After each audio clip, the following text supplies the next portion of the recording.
Hi everyone.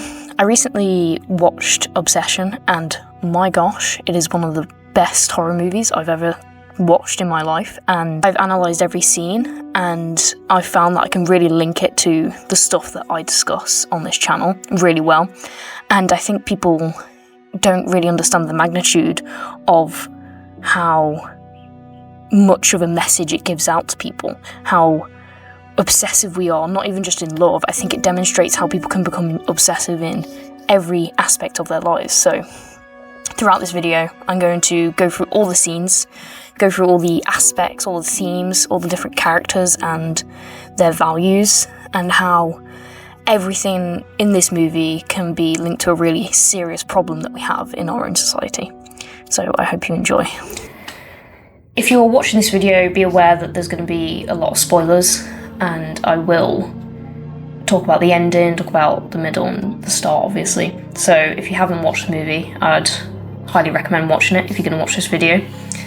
And because it's not actually came out yet, you probably have to watch it in the cinema, but that's up to you. So let's get on with the video. So the way I want to start this is talking about the characters and what every character does within the movie and how they represent certain things within the movie. So I'm going to start off with Bear because he's the obvious one. So throughout the film, Bear isn't a obvious villain, and I think a lot of people have pointed that out, that he's very just kind of like a normal person, a normal guy who's had a lot of shit things happen to him, so this is the way he's responding. He can be clumsy at times. He's very much of a closed book, which is how Nikki describes him as when they're talking. He's not very driven in the way that Nikki is as well, in a sense where he's not very ambitious. He doesn't really mind staying where he is. He doesn't seem to have that many plans going forward. When his grandma dies, he seems to keep everything and keep the house the way it was, keep the pills the way they were, which I understand people grieve differently. And it shows it with the cat as well. It seems like he doesn't know how to let go in the most healthy way possible. And like I said, many people respond differently to grief, but with his grandma, it seems like he has some type of attachment issues where he wants to keep the property, he wants to kind of keep her alive in a sense, which kind of leads into a bit of a foreshadowing of the way he wants to keep Nikki the way she is. And we'll go into it, but it's how he never really wants to get rid of the wish. He more wants to change it in a way to make it more real, or to make it make sense in his head. He's very avoidant of his own emotions, which possibly could show his own desire to be masculine coming through. That's a bit of a reach, but it could be possible. It seems like his neglect for a lot of things does show through quite often throughout the movie. Like, first of all, leaving the pills out for the cat to eat. I do find a bit odd that the cat was able to get into the pills. It kind of shows that he might not really consider other people and other things in general. Like with Nikki throughout the movie, he doesn't really consider how she is, just rather how he feels. So he demonstrates a lot of selfishness throughout. And I think it only comes through properly when the wish takes place. Throughout the film, there's the obvious, he's a coward, and really does demonstrate how much of a coward he really is, and how much he's not willing to really change at all. Like, there's not really any point in the movie where he tries to change the way he is. Well, there is the one at the end, but even then he backs out of it. So he is someone that I think overall is just not he's not a very driven person, and he has a lot of insecurities as well. And I think that's what's being shown through all the bad qualities that he has. I think his most exaggerated quality, though, is just his whole kind of selfishness and his whole want for the romance aspect of everything, which we'll see throughout the movie, and rather than do the real hard work. So if we move on to Sarah now, I think, like, she's the only character that doesn't really have that much of a complex background. Like, I've analysed every single part of the scenes, which is, yeah, kind of obsessed. I've analysed every part of the scenes, and I haven't really found anything that's an indicator of her being a bad person or abnormal in any way. She's driven, she's obviously wanting to go to school, eventually go to be a tattoo artist, but she does seem to have a realistic plan in mind where she still has the safety net of the job if the school does fail. She has her dad to help her out, whereas Nikki, I'll get onto her, and she's very, just kind of doesn't really matter. She's very risky, basically, whereas Sarah seems to take things a lot slower and is a lot calmer about it. And she seems to know what she's doing, and she seems to be the most caring of all of the characters. Where, like, at the start of the film, when they all toast to Sandy, the cat, she's like, oh, why are we toasting to Sandy? And Bear is just like, oh, well, she's dead. And then she seems like, she's the only one that knew the name of the cat out of all of them. She's the one that checks up on all of them. She just seems to be the only one that's actually considering other people other than herself. And she's an obvious green flag to Bear, but obviously he doesn't see that because he only wants to see the romantic side. So, and she was probably the best character out of all of them, who wasn't, she didn't really have that many bad qualities, I'd say. So, next we'll talk about Ian. He is the one character which I think a lot of people are misunderstanding a lot. The thing is, with Ian, he does obviously have the bad quality of trying to basically destroy the relationship between Bear and Nikki, maybe based on his own jealousy and how he feels about Nikki and everything. But when you go through all the scenes, which I'll explain later on, he's kind of acting how anyone would act. Because from his perspective, this girl has been sleeping with him for 2 years. And, she's been on and off. She's never really loved him. How? Because she kind of confirms that when she's driving with Bear. And she hasn't really said anything. I know he ended things, but maybe it was because she never really wanted anything more, and maybe he did. I don't know, that's speculation, but... So they've been on and off for 2 years. She even tells him, oh, I just see Bear as a little brother, I don't see him as anything more. And then literally, a day or maybe a week later or something, she's with Bear and, loves him and cherishes him and obsessed with him, obviously. I know it's just because of the witch, but he doesn't know that. So from his perspective, he's just seen this girl who he's been on and off with 2 years, and now she's in love with this guy who she saw as a little brother. So you can't really blame him in certain circumstances where he's kind of just what the fuck? There must be something that's happened for her to do that, because that just seems outright weird to me and crazy a little bit. So I'm not excusing the behaviour of trying to destroy the relationship by telling Bear, be playful with her and mean, even though she doesn't like that, and tell her she's freaky Nikki, even though she obviously doesn't like that. He's obviously trying to do something. But I think there's also a scene, I shouldn't really be doing it now, but there's, it's when Nikki has done the monologue, the poem, and she's just woken up again, and she's screaming, she's like, oh my god, it's not me, and she smashes the glass on her head. And Bear doesn't do anything, he just sits there and just stares.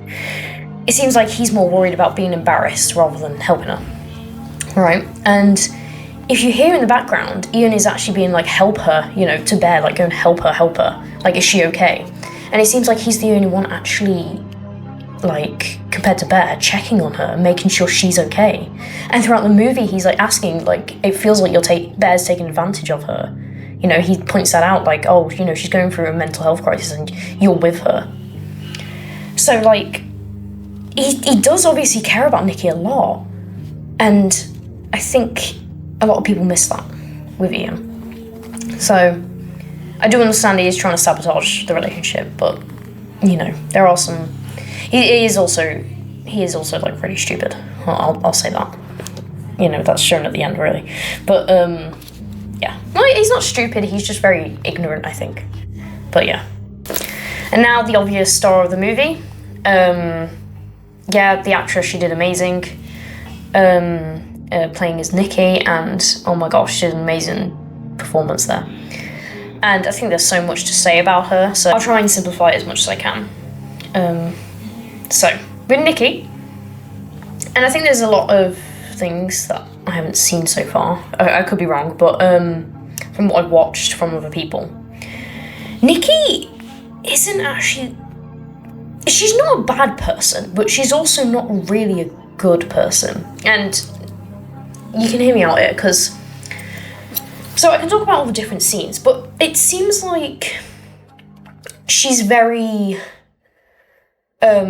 she's very driven, and she's very, wanting to get what she wants, which is really good quality. She wants to get out of town and start her writing and actually do something with her life, compared to the other three who kind of just want to stay in the job.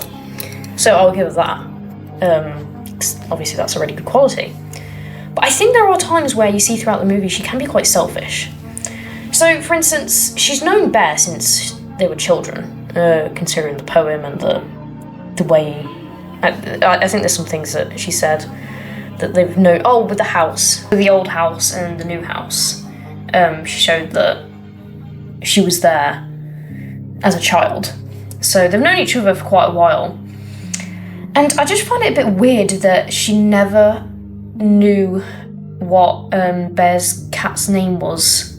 Never asked. I mean, he could have got it in the last year. Maybe they didn't talk that much, or, you know, maybe he didn't even tell her, or whatever. But I feel like it probably should have been a known thing, considering I don't know how long he's known Sarah for, but I feel like she should have known. She even says in the car, you're the only one that I can talk to about this stuff, about the work. And the fact that she doesn't know that, it kind of makes me think that she doesn't pay attention as much as maybe other people do. And another thing was the phone call. This was right at the start when she calls him to tell him about the 2-week notice and how she's gonna leave the job. And she kind of immediately just talks about herself, on the phone call, and kind of just doesn't ask how he is and doesn't say hi, just immediately starts talking about herself and what, you know. And that's obviously me reaching a bit. I do get that.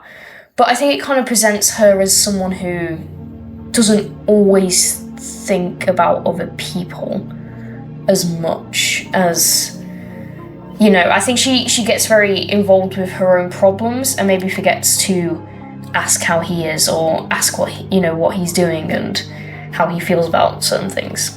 And yeah, so she is I'm not saying she's a selfish person, or she only is focused on herself, because I do think she is, you know, she is selfless and she does care about her friends a lot. The point that I'm trying to get at is that she's human, she's not perfect. And the way Bear portrays her is someone who's perfect, is someone who's caring and is, you know, an amazing person. And granted, she is. There's even that scene of her helping the homeless. That's why I'm not going to say she's completely selfish. She does obviously care about other people. I just, like I said, I think she just gets involved with herself sometimes, which again isn't bad. She's just human. So she's just normal, you know? And I think Bear is idolizing her a lot, and I think it tries to show that throughout the movie, that she is just a human, she's just a normal person. They didn't want to make her seem you know, this best person, otherwise it wouldn't make sense. But from Bear's perspective, it obviously is, and that might run from this obsession that he has with her, because he obviously doesn't have the obsession that she has with the wish, but he does have deep, you know, feelings for her, even loves her.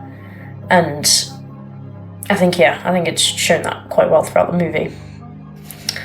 So yeah, that's my, I suppose, overview of Nikki and who she is and all the characters that we see. I could go with the cat, but it's just a cat.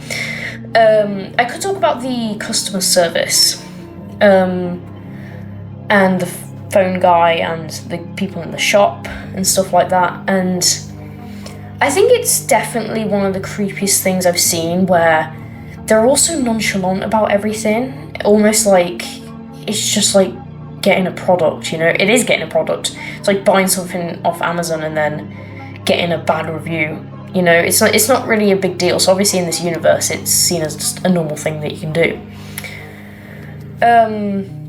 But I think they're all very aware of the consequences, and they're all very aware of what people might do. And I think they kind of like to show how bad humans can be if they do get these wishes. And I think they kind of, maybe not enjoy it, but they seem to show this is what humans are like. Yeah, I think they're just all very self-aware, and they really do show how nonchalant they are throughout the movie. And I think that is kind of a comedic aspect, and it's also really terrifying at the same time. But yeah, I'm going to go into the themes of the movie, and I'm going to demonstrate how messed up they are, and all the different secret things that I think I found throughout the scenes, and obviously all of them are going to already be published, I suppose, but I've found a lot of little nitty-gritty things that I think people haven't seen yet, so wait until that part, and I hope you enjoy it. Hello, this is the second part of the video, and we're going to talk about the themes throughout the movie. I'm going to go into a lot of detail about the different meanings behind everything, the secrets behind every scene, what each character does, and just what it all means.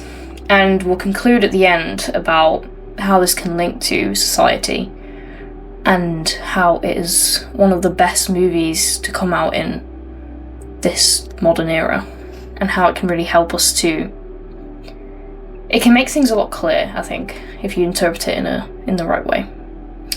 So we'll get into the first part.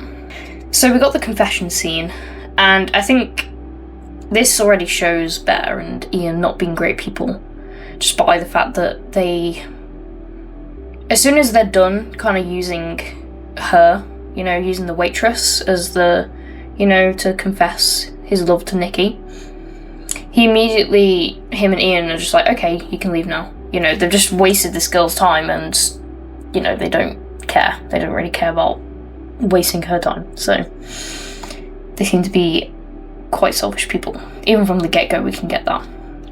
And during the confession, he talks about Nikki, and he doesn't talk about what he likes about her. He doesn't talk about who she is, or, just things that, you would think someone would talk about if they had a crush on them, or if they loved them.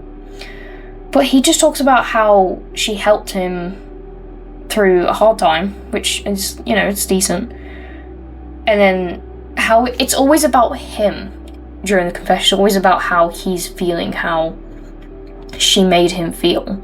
Nothing about why he likes her or why he loves her, which is frustrating, because I don't think he actually loves her. I think he loves the idea of her. So, as we said that before with Bear. So, there's a scene with the photos that we can see, and it basically shows a whole collage of the group in some photos. And it basically depicts what happens throughout the film. It's basically foreshadowing everything, where it shows Nikki treating him like a brother in the first photo, where she's just kind of being goofy with him, and he's looking at her like he loves her, but she's just kind of seeing him as a little brother. And Bear seems annoyed when she's with Ian, when she's looking at him instead of Bear. And Bear even scratches Ian's eyes out. Because I think he even knows deep down that they might be together, or they might be sleeping together. And then the shop scene, when Bear is getting a gift for Nikki after realising that she dropped her necklace down the drain. And he's looking at his crystal, it's like a sunshine crystal, and he looks at it and he's like, yeah, she won't like that. Because he doesn't know her, he doesn't know anything about her, even though they've been friends for ages. It just shows how bad their connection is. And I am concluding my theory on this, that I don't think they would have ever got together. I do think that she always saw him as a little brother, and she would have never changed that. I think there is some possibility, but even then, I think if it was like he did actually admit that he had feelings for her, I think she would have rejected him, because their relationship is too enmeshed. It's too enmeshed in the sense of being just friends, you know? And not even just friends, they don't even know each other, just people that they've grew up with, you know? We get to the dinner scene, and with this scene, obviously we can see Sarah is the only one that remembers the name, the cat's name, and no one else remembers it, because they're all toasted into Sandy, aren't they? And then he is like, oh yeah, my cat died, and she's like, oh my god, you know, she's the only one that seems to consider him. And then we get to the outside scene when they're about to leave and they're about to go home, and Nikki is... The music is nice at this point because she's giving money to the homeless, and it's like not distorted because obviously nothing bad has happened. It's all her. And then when Ian points out to Bear, he's like, oh yeah, take a girl home. She doesn't like that. Immediately she's like, oh yeah, don't say that. Which is even more of an indicator that they were never going to be together, and that she always saw him as a little brother. They're driving home and they're talking about, you know, her leaving, and he seems annoyed about that. He seems annoyed about it all. And I think it is genuinely just because she's leaving him. I don't think he actually cares about her future and what she wants. He just cares about the fact that he's being left. He feels alone again. He feels insecure that she's leaving. And I love that scene. I love this scene because it really shows both of them being completely different people. Where Bear is saying, oh, you know, romance and love, they're basically the same thing. And she's kind of like, no, they're not. That one requires hard work, one doesn't. And it just seems like he doesn't want to put in the effort. Or he's so delusional, he just thinks that both of those things can be intertwined together, and that's it, and that's how you have a relationship. And then she's disgusted by him getting a gift, because obviously she doesn't seem like that, and I don't think she wants to seem like that. And I think when she's asking about Sarah, I think she's just getting confirmation, maybe even trying to push it, trying to be like, oh, you know, you like Sarah, don't you? You want to get with her and, like, you know, be with her, and rather than liking me. I think that's what she's trying to say. And then she leaves the car, and she's about to go, and she's trying to leave, and he's trying to keep her there with some random story about Coach. And then he has the wish, and he finally breaks it. And you notice throughout the movie, when he opens the box to do another wish, the charm is, like, the sound that comes out is different, because when he has the second wish, or tries to, it can't be done anymore. I think that was a pretty cool detail. So when he makes the wish, obviously the choice of words that he used was completely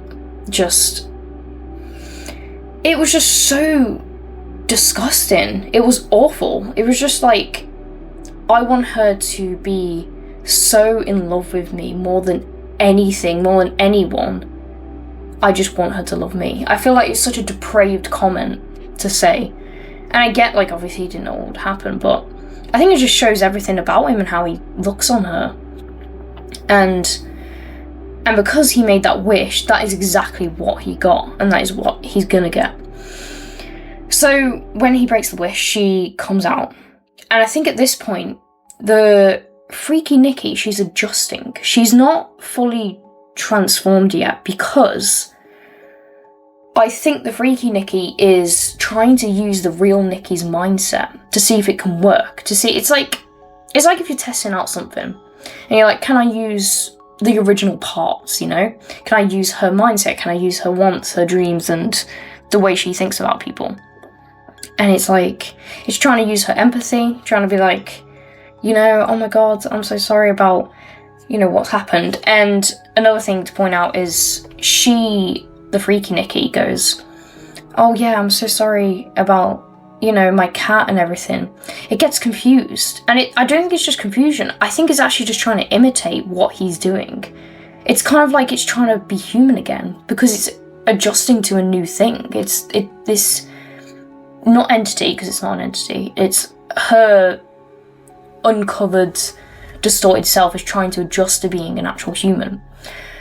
Because it's so depraved, and we'll see it later on even more, it's such a depraved version of her, it doesn't even know how to act normal, or act like a human. And then she flickers out of it. This is the first time we see her flickering out of it, and the music stops. And she's like, what the hell, what is going on?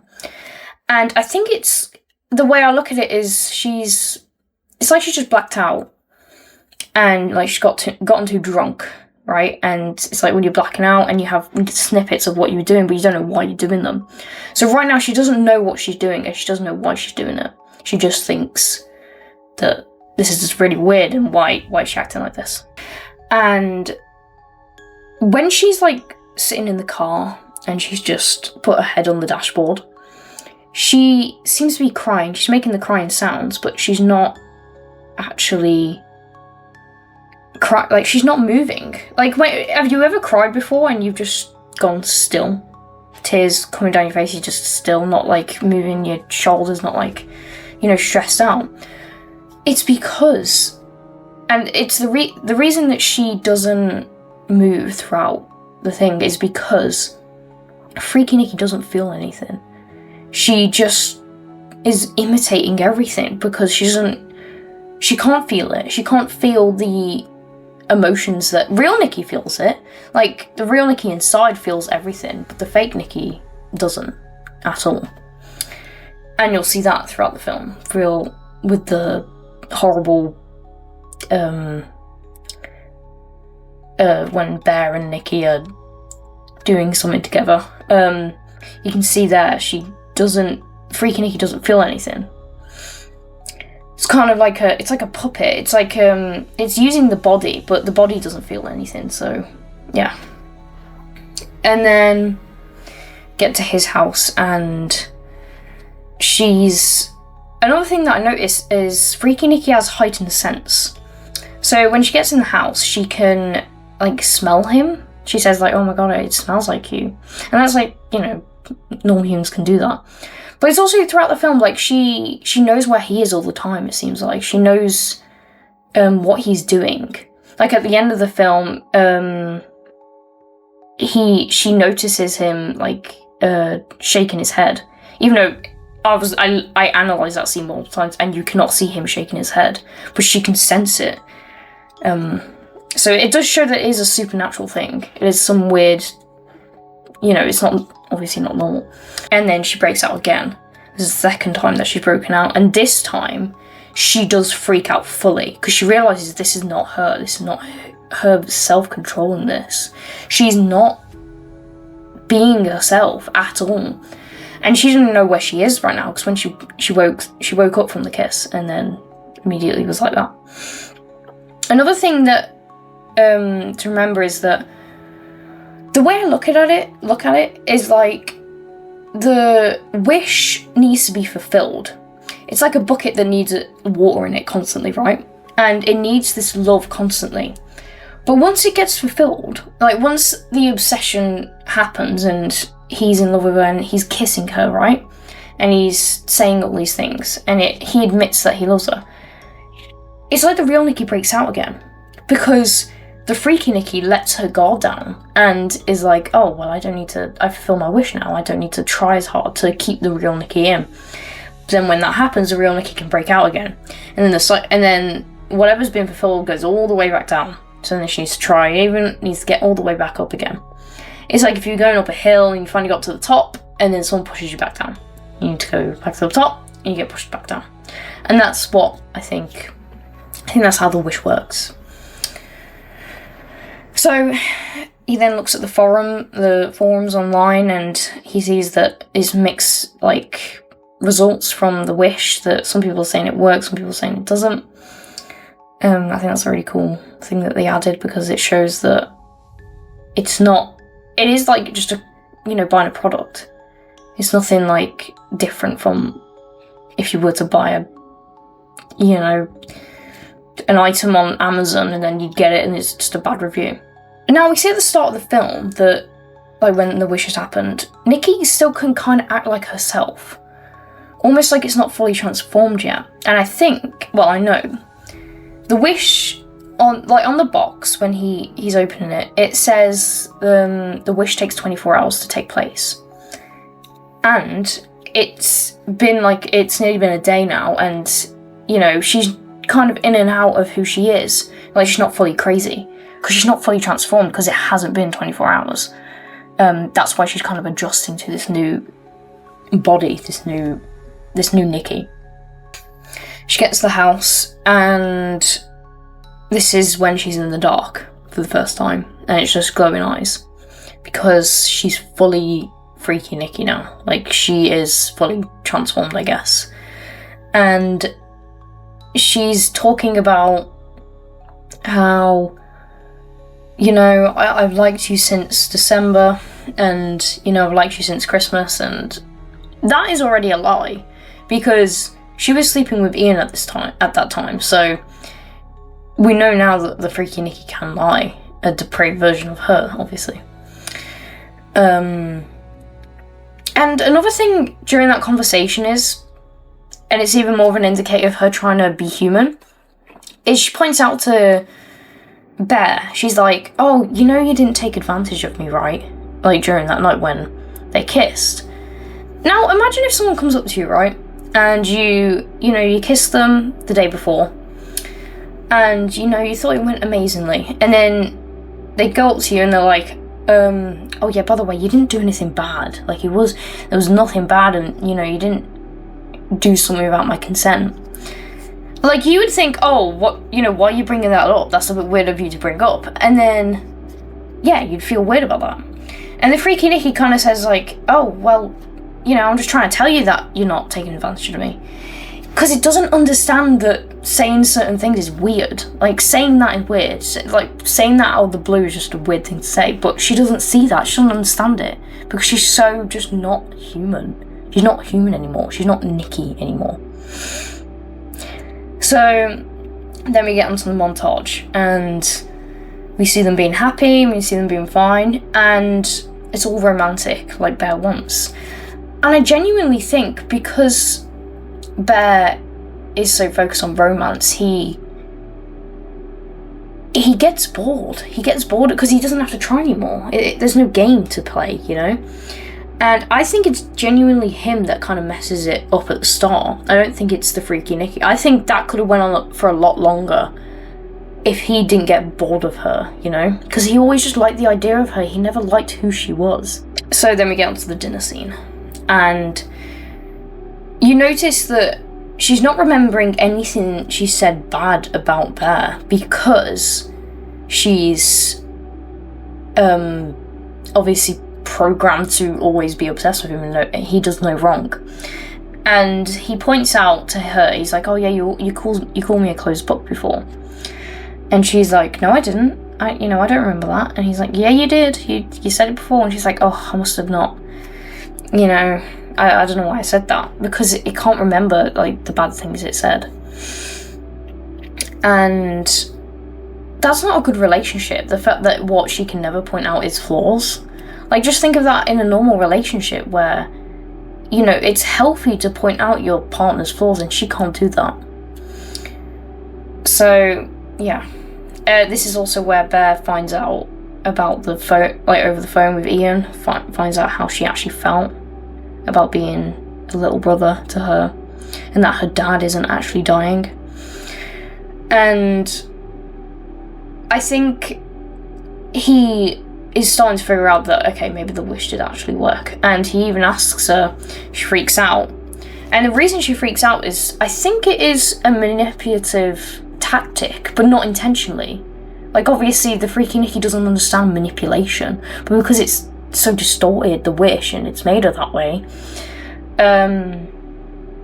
the wish Nicky starts making a big scene to make sure he, like, doesn't carry on the conversation, basically. Another thing is, she gives him, like, a family heirloom, and it's, like, a tiger eye to give him courage, which is already weird to give, your partner something that's so important to you. But it represents courage, and I think it's to give him courage to maybe help her, try and get her out of this or do something about the situation that they're in. It's like a calmer version of her asking for something, compared to lay it down.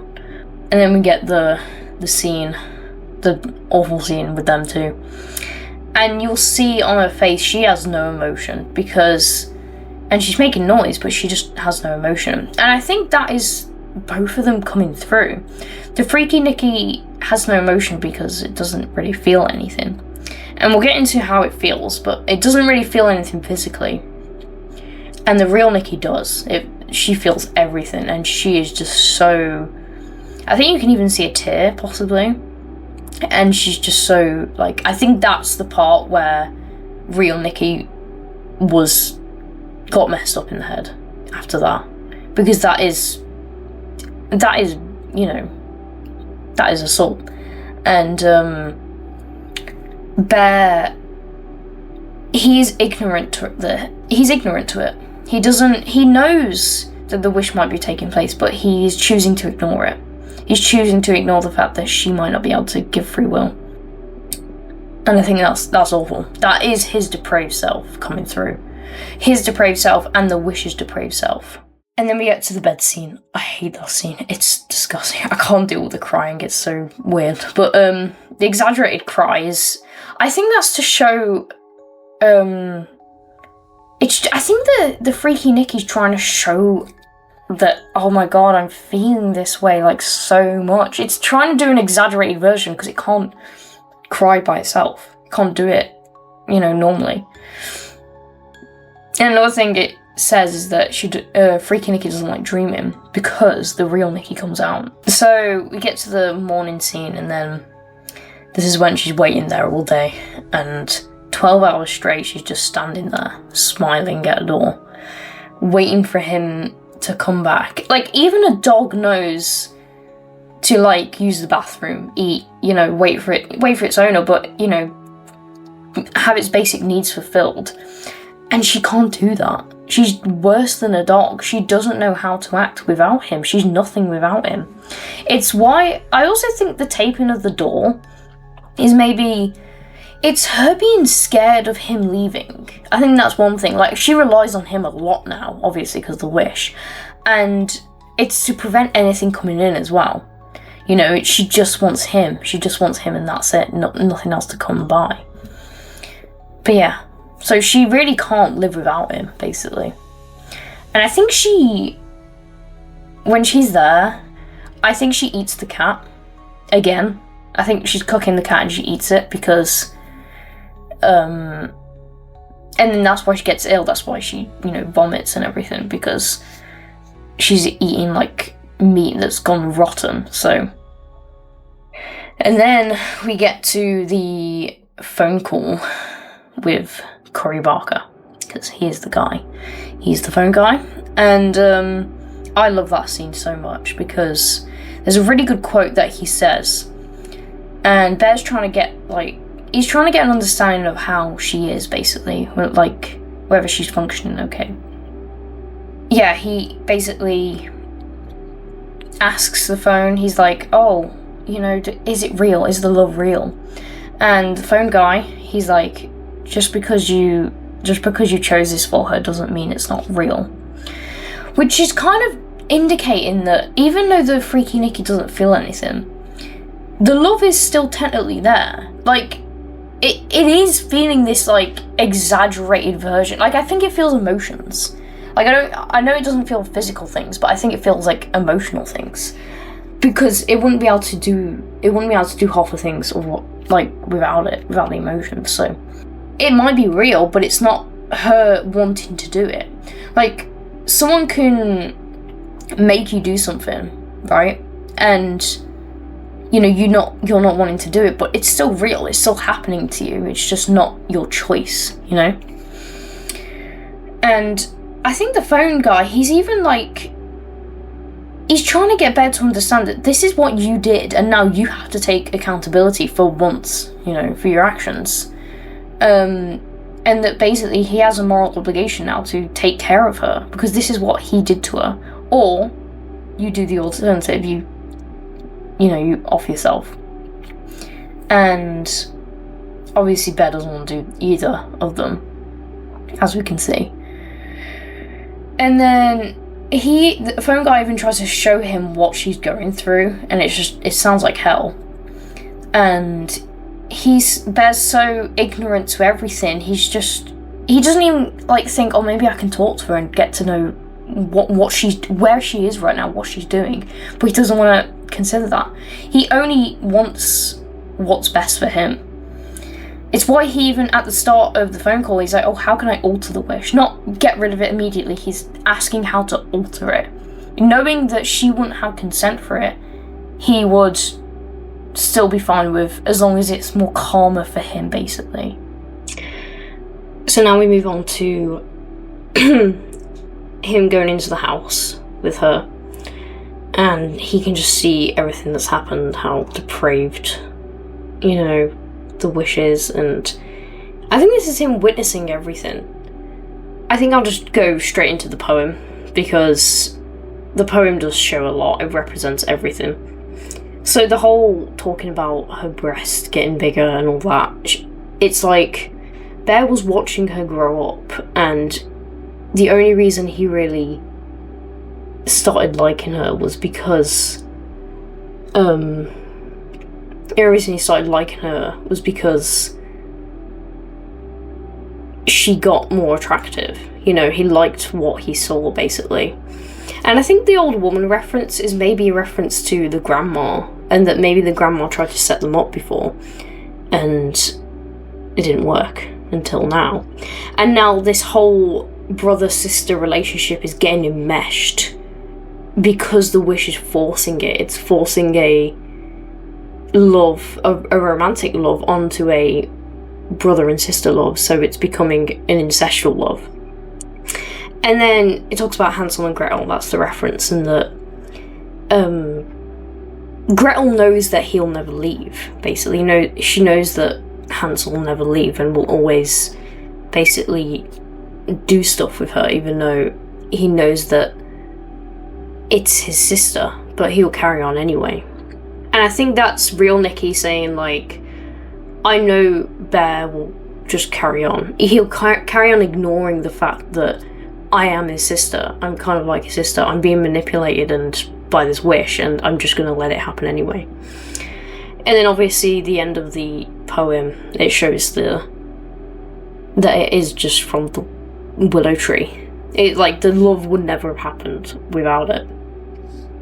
And then, so then the poem finishes, and this is the third time we see real Nicky come out again, because the wish gets fulfilled. And I also think it's because real Nicky is grasping onto things. So let me explain. When the fake Nicky's like talking about her love for Bear and how intense it is and how no one will ever understand it, she's looking at Ian and she's kind of like focusing on him. And I think it's real Nicky trying to grasp some type of way to get through again. Something that she liked Ian. She actually did like him. So then we see her going to Bear, and then she like touches his hair, and real Nicky comes out because the wish is kind of fulfilled again. by her saying like how much she does love him. And we see real Nikki try and basically damage her body. Now, this could be two things. This could be her trying to end it, or she's trying to feel something. She's trying to do something to maybe keep on, you know? Like, it's kind of like you've just woken up from a coma for like, I don't know, a couple weeks or whatever, which is what she's done. And she'll do anything to keep on that, to make sure she keeps it. So maybe that's why she does damage herself, she hits herself. So the aftermath of this is when I think Bear realises she's not happy. Like, he realises that no matter what happens, the fake Nikki will never be the real Nikki, and him having this wish on her, the real Nikki will never be happy. And I think Bear is even trying to compensate. Like, he's trying to be like, oh, just act like real Nikki, you know. Even if it's an act, I would rather that than still end it. Like, he's trying to find every way he can still keep what he's got, despite real Nikki being in so much pain. And she just shows how dependent she is on him. And then when she does that weird fucking reverse walk, oh my god, that is awful. But I've played back the scene, and I've also done some research. I've seen some people say that she said that it's not real, like confirming that the love is not real, and that maybe Bear needs to understand that. And I think when she fights it again, like she reverses back and she's like, oh my god, I will never hurt you, and then she lunges for him. I think that's her trying to kill or maybe attack Bear. Like, she's realised that she can't... It's the real Nikki coming through, by the way. She's realised she can't hit herself and, like, it doesn't do anything. So maybe she's literally taking the apps, like, doing anything she can to get through to Bear and just kill him and end it once and for all. Now we'll move on to the sleeping scene.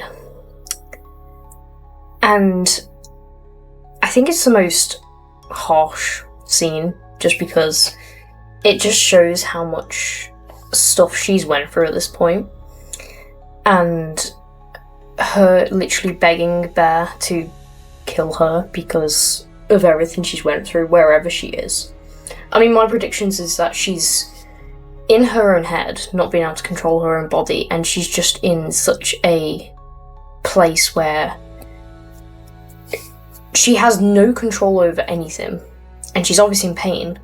And she's probably just in pain because her physical body's in pain. Like, she hasn't ate properly for days, she hasn't drank properly for days, she hasn't, like, been herself in general just for days. I think that would kill anyone, really. Like, mentally. So she's literally begging him to kill her. And he doesn't do it because his ego's that big. And he doesn't care about how she's feeling. And he's like, you know, what would be so bad about being with me? And that's the only thing he can think of. And then she admits to him, she's like, I was never with you, Bear. Because she wasn't. She was never dating him. Because that wasn't her. And now we'll get to the infamous car scene. I mean, I think this is finally where Bear sees the compatibility between him and Sarah. Because he's finally understanding that they have so much in common, they like each other, and he can really build something with her. And maybe it's even the point, this is why it's so sad, because it might be the turning point of where he's thinking, you know what, this is how relationships are supposed to be. This is where I mature in the relationship. And he's actually seeing the idea of loving someone and it not being a need to be with them all the time or an obsessive need. It's like a genuine, like, healthy relationship. And it seems like he's going to go with it. And I think what would have happened if it wasn't for Nikki freaking out would have been, maybe Bear would have figured out a way to, I don't know, end it with Nikki. He might have been selfish and just kind of left her there in this state, or try and help her and then break up with her and try and be with Sarah. And yeah,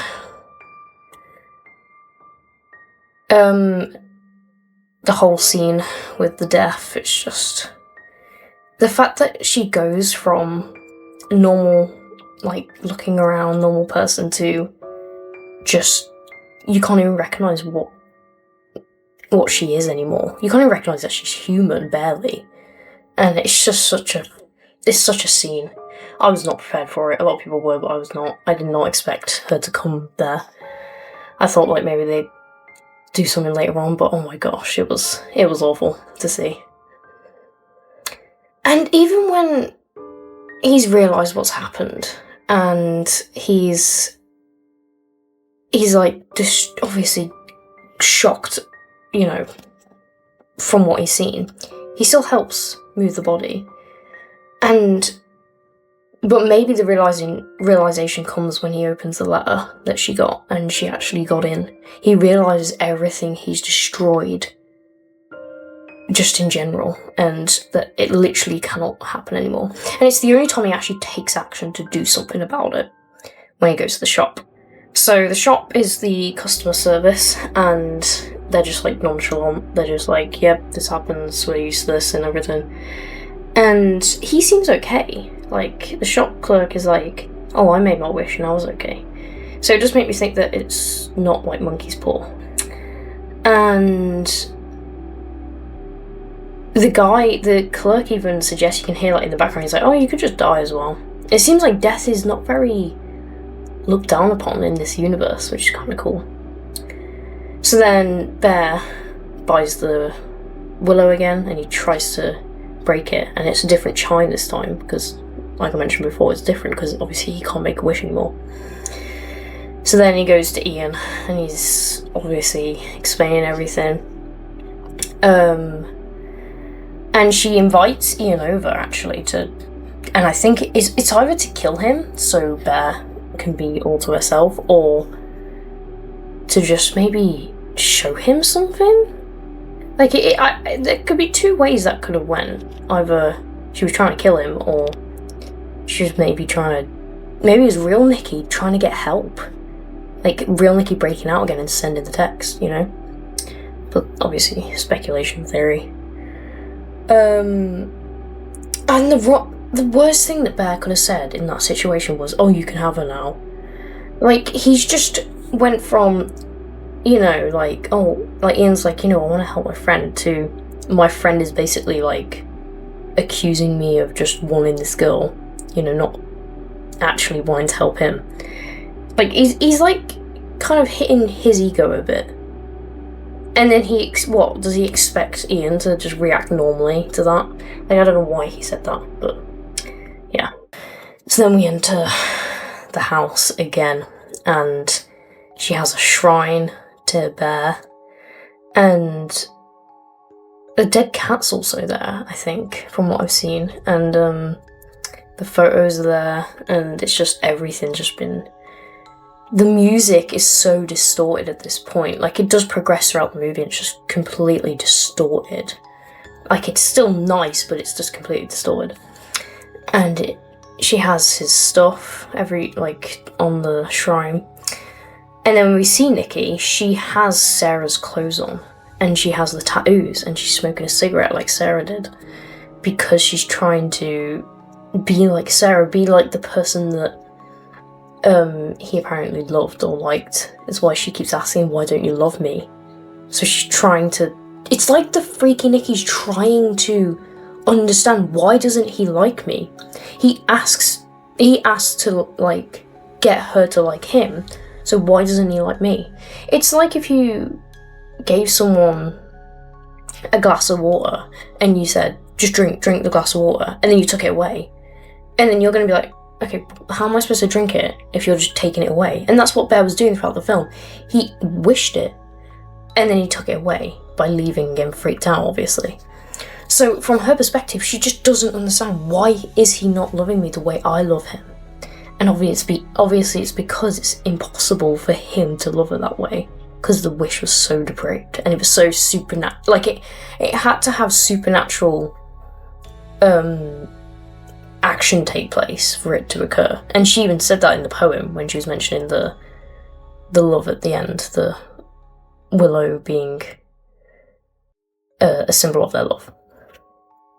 And I think when she's like coming around the door, and she whacks herself with a brick, and she's like going towards Bear. I think it's real Nikki trying to fight it again. Like, she kind of like freaks out. She keeps like looking, like it's like she's walking and then she freaks out, walking and then she freaks out, because real Nikki's trying to come back again. And then she throws up, and it might not be a big deal, but I think it is, because it's just so gruesome to think in my head that she's probably just concussed. Her whole body's absolutely messed up from the weeks of like damage it's had to it, and she's just thrown up because of it. Like that's like extreme level, you know? And plus the concussion, obviously. And then the fact that she just shoots Ian like it's nothing, like he was just there as like it's like a TV that you just turn off because it's interrupting the conversation. Like, she had no thought about Ian at all in that moment. She didn't care about him whatsoever. And that is just awful to think, that real Nikki's body's getting controlled like that. And then in her, like, desperate moments to try and get him to come back out and, you know, accept her, she threatens to break up with him. Or kind of just says, you know what, I think we should break up. I think genuinely that is just a manipulative, trying to do something to get him out, you know? And she's even delusional to think that, like, that's the situation. Like, all she's thinking about right now is just him, and, oh, you know, it's just a little argument that we had. We need to, like, just resolve it through doing this. Like, we'll just take space. Not considering the fact she's just possibly skinned her best friend, Sarah, and took all the clothes off and or whatever. And she just shot, like, someone she slept with, and possibly, you know, a good friend. Like, she's just not even considering that whatsoever. And even in the end, when he doesn't pull the trigger, which is understandable, because even I'll be sympathetic. It's not easy to do something like that, to end your life like that. Like, of course no one wants to do that. And so he's going to go take the pill. Then even in the end, he's still a coward. And the music, I like that the music carries on, and because he's like considering it, and then it stops again when he's trying to throw it up, because it's the same.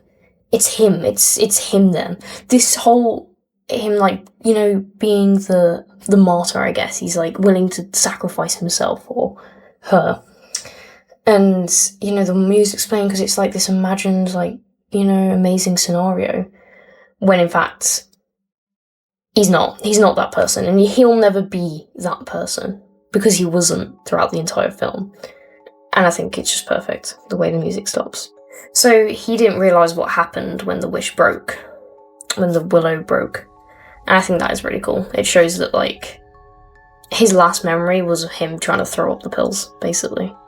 And then the meeting, they meet for the first time, basically, and it's all nice and romantic and perfect. And then he dies from the pills because he never thrown them up, and she pushes him off, because she's not even like, she just doesn't, like, real Nikki, when she wakes up, she doesn't even consider him.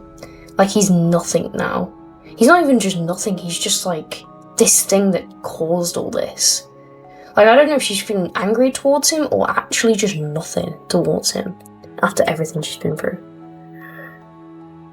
So I just want to go through some theories that maybe I missed through this analysis, and one of them is, it's very dark and twisted and kind of unsympathetic towards Nikki, but it's the idea that she did all this, and it was technically all her, and she couldn't really argue anything.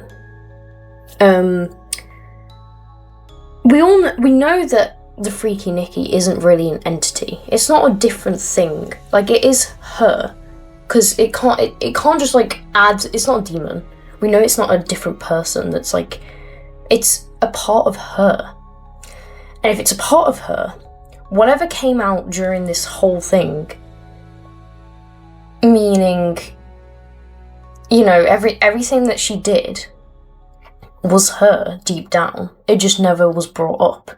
It's like your deepest, darkest desires that you've ever had, just think, in your life, but you've never acted on them because maybe you know that they're bad, or you know that they're not you, in a sense. But they're still there. You still have them.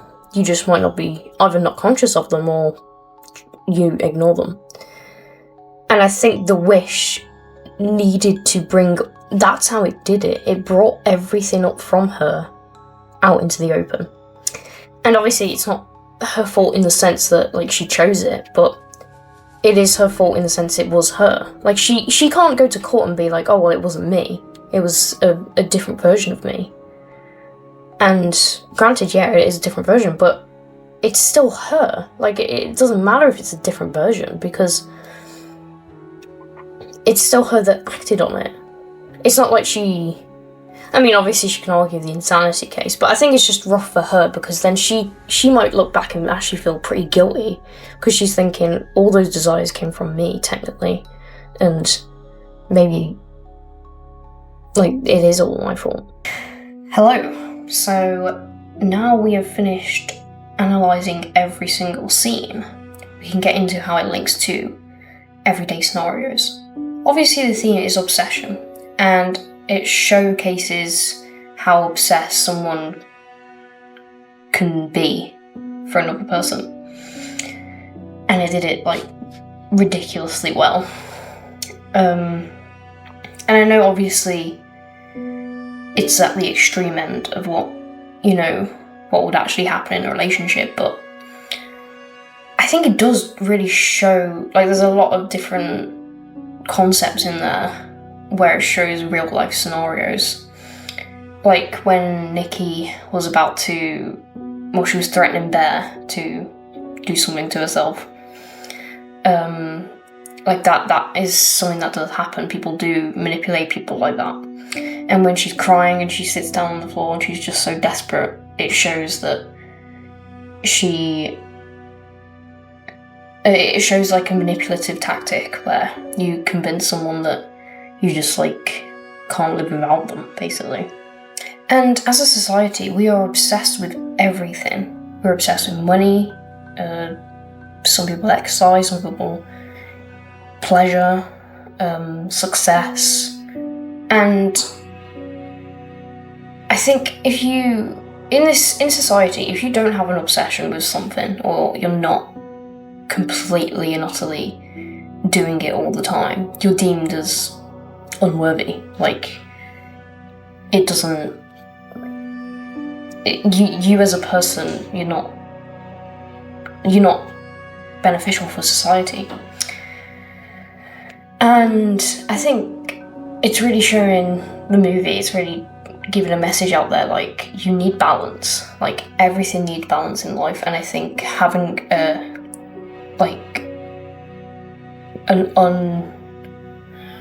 unhealthy obsession with something, it can really make everything 10 times worse. And I think in this society right now, we are pushing it so much that we should have an obsession. We should be obsessed with getting money. We should have this obsession with success, this unhealthy obsession. You always hear it in bloody reels all the time,